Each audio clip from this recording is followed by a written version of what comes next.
have to look at the letter. Costs more, but they'll look at it. Okay, so my first step was organizing my block and, getting a list of their emails. Then I put petitions on everyone's front doors, and then I'd come back for the signed petitions. Then, okay, now how do you get the media involved? I was like a dog that wouldn't let go of the mailman's leg. To get the story in Chelsea Now. And every time a story would, and that was what was so important, because every time a story ran in any newspaper, that's when the Department of Buildings reacted and did something. Otherwise, they pretended that there was no problem. How did I interest the New York Times? That was like the first really big break. I wrote to the reporter, and they were interested, but they didn't bite until I said, look, it's Black History Month. Can we do it now? And it worked. Or for our landmarking party and press conference, I thought it would be really nice to do it for Martin Luther King Day. We did it, and the media came. Or for the last press conference, I said, it's Lincoln's birthday. It happened to be that the Board of Standards and Appeals meeting, the decision was on Lincoln's birthday. I said, we've got to hold a press conference then, and it works. So for these press conferences, you should pick an intriguing hook that will allure the TV crew. Make it dramatic. Like I asked some young bike riders to come to bike to the press conference. These were people who look for Underground Railroad stations and ride from one to the other. And they were, high school students. And then I combined it with a teach-in, and I took them on a walking tour, and the media loved that. Another one, I said, let's get someone to sing the song that James Hopper-Gibbons wrote. But just one thing. Avoid 9-degree days, and avoid blizzards. Of course, all of that happened. It reduced turnout. And there I was putting my flyers up in the blizzard. But anyway, and for a press conference, I didn't know any of this. You have to write a media advisory, so you have to really write good copy. A short story, but tell a story, including the main facts, list your contacts and stuff. And then you have to call each news outlet and ask them if they'll send someone. And you got to do this quickly before they hang up on you, because these are very busy, kind of rude people. and so then you have to record their answers, and put it all on an Excel sheet. And then you have to call everyone the morning of the press conference. Then you have to give them the press release on the day of the press conference. I don't know how much, should I continue talking, or I don't know. Just the last few things, I guess. So then you have to get to know your government officials. I didn't even know there was a community board system in New York City. But you have to, petition them. And go to your state government and so forth. And even we went to the Chelsea Democratic Reform Club. My co-chair called my assemblyman's deputy chief every single day. I didn't know that she had done that. But my assemblyman's deputy chiefs, there have been like 3 or 4 of them. We've gone through 3 or 4 of them, but Julie and I are still here fighting. But what really worked was going to the Historic District Council and the Greenwich Village Historic Preservation Society. That's what really worked. They got involved. And Andrew Berman of the Greenwich Village Historical Preservation Society, he and I would contact each other even when he was in Iceland and I was in London. It was crazy. I guess the last point is, for the hearings, you gotta put flyers up. I mean, it's old-fashioned, but it's the only thing that works. And just a simple image, a few words, and put it in color, and put it on people's doors, and on the signpost, even if it is illegal. I mean, Julie and I had fights about flyers because she didn't understand the importance of it. But, and then for at the actual hearings, and also, you know, for the press conferences too, you have to give speeches, make them short and punchy, and be absolutely sure of your facts. And, you know, for this, I had to master legal issues. I mean, I even had to look at the city charter. It's amazing, because the Mamounas' attorney actually said something not true. He eliminated part of the sentence from the city charter that he quoted. And also visuals works. I mean, take big posters to the hearing. You know, I took them, and then the media loves that, and they take the photo of you pointing to the poster. But, you know, don't just try to go to these hearings and think you'll get sympathy. They want facts, because I've seen people do that. That's not what they care about. And at one of these hearings, we said we had a block organization, but we didn't really. So my neighbor just said, "Oh, I'm the head of the block organization." What?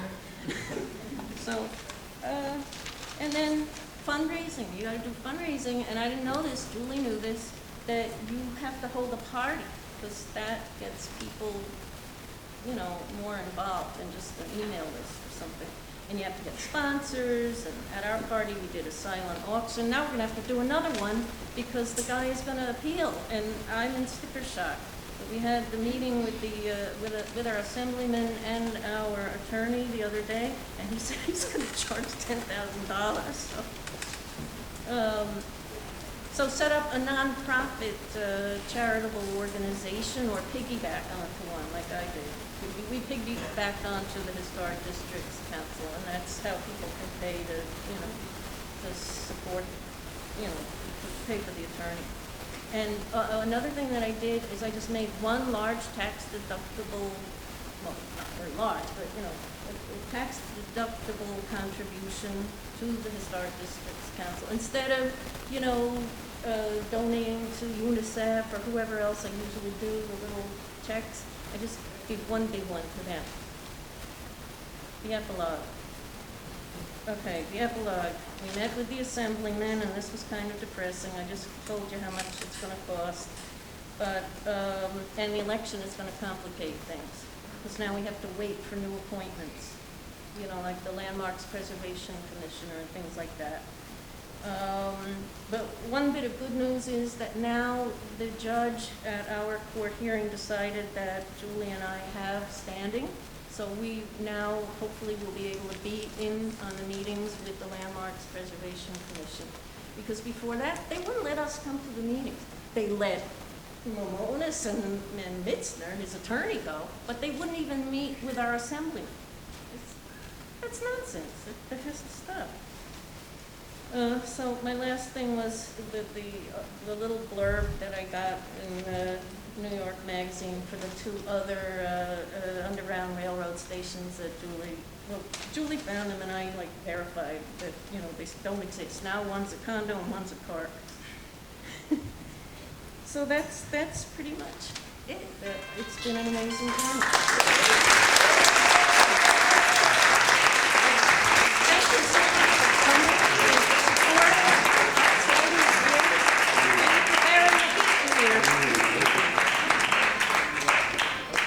Oh yeah, anyone have any questions?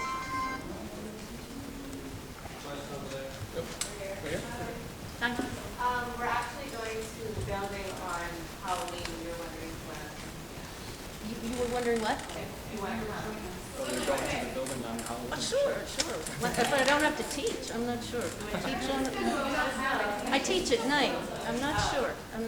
But come and see me. Sure, that'd be fun. You didn't tell us what happened to the rest of their family. To the rest of The Gibbons? The Gibbons, I'm sorry. Well, they got You away. didn't tell us what happened to the mother and father. Okay, the mother was off still at the Civil War. She was a nurse, so she was not home when the draft riots happened. But the father was home, but he had left to get help with the police, and And so he was gone while the girls they were trying to pack up their, their valuables, and they were taking them back and forth. They were taking it from their house to their aunt's house, which was 2 houses away. So they finally finished that, and then like 15 minutes later, when they were all done, and by this time James, their father, had come home from getting news. But he went into his house, 339, and they were in their aunt's house, and he kind of panicked, didn't know where they were. But then he found out. Joseph Hodges Choate, their friend, had prearranged to get a carriage to have it waiting for them. And so he had it waiting at 8th Avenue. And so they made their escape over the rooftops, over the whole block. They went to number 1, Lamartine Place, which is now 333 West 20. I mean, well, no, it's not 333. I can't think of it. It's 301. It's 301 or 303 West 29th Street. And so they went there, and there was a guy from the Hebrew Orphan Asylum that had said he would let them in through the scuttle opening. It was an opening in the roof. They could come down there, and he said it would be an honor and a privilege to help people like me. And so they went down and then into their carriage, and they escaped. The father, Joseph Hodges Choate, and the 2 young, the daughters. Anyone else? Question? Yeah, where was the Colored Orphan Asylum located exactly? Oh, yeah, I have the address. I think it was 46th Street and 6th, I think. But I have it in my chronology, because that was like kind of what started things, because it's 45th Street. No, it was 6th Avenue. I think it was at 6th Avenue. Or 5th Avenue. No, 5th Avenue and 45th Street. Okay. And their relatives, he was at very close by, 43rd Street and 6th Avenue. And is there a record of the abolitionists who stayed at the Gibbons house besides Frederick Douglass and others that may have stayed there? Yes, I have a list. I don't have it with me, but it was, his name was Ron Toole, who wrote about it. Oh, All the ones that were in that abolitionist film, right. the Grimm, I think he might have mentioned the Grimm caves and Okay. a whole bunch. All right. Anyone else? Any other questions? Okay. Well, sorry, missed We you. can't see. Yeah, It's over. We wanted to know, we're part of Professor Rose's class. Guilty party there. Yeah. Red sign that was saying. Oh, the actual landmark sign, the big landmark sign? Julie arranged that. It was, I don't know, the landmarks, something, and they gave money for it. We had a ceremony. We had an unveiling ceremony. I actually was in Italy at the time, so I was writing my notes for the speech and everything on the plane.